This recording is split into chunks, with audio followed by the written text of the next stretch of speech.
shoqëria njerëzore ka kaluar në etapa të ndryshme dhe ajo që ka karakterizon shoqërinë e sotme, kryesisht po flasim të rinjt,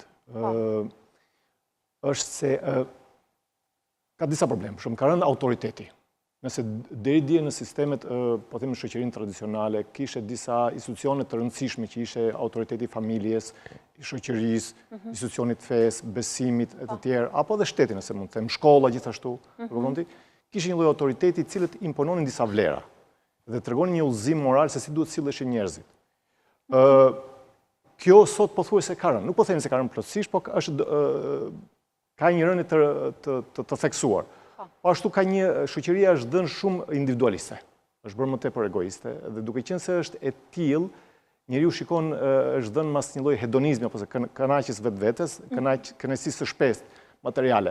Dhe kjo sigurisht që kënaqësia e shpejtë dhe joshja mas çështjeve materiale të jep ty të thyesh rregullat morale dhe të thyesh ato, po themi ne, normat shoqërore, për mos i respektuar ato, sepse ti gjithmonë shikon veten tënde dhe shikon interesin tënd. Përveç kësaj, edhe ajo që është e rëndësishme, përmendi pak profesori, është çështja e relativizimit moral.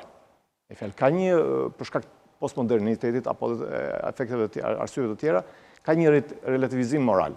Kjo ndikohet edhe nga frymet e shumta dhe nga kulturat e shumta që përballet njeriu i sotëm, si do mos liria apo globalizmi dhe informacionet që ne rrjedhim nga gjithandej, dhe krijon një relativizëm moral dhe në këtë lloj kushte relativizmit moral, njeriu zgjedh atë që i pëlqen. Atë që i duket një lloj pragmatizmi ose oportunizmi që i pëlqen atij. Kështu që këto janë disa faktorë apo edhe të tjerë që kanë ndikuar në një lloj deviacioni moral të theksuar sidomos tek të rinjt. Dhe prandaj edhe shfaqen edhe këto lloj krize, këto pasojë që ne i shohim sot. A ka rrugë dalje? Sigurisht që nuk ka gjë që nuk ka rrugë dalje.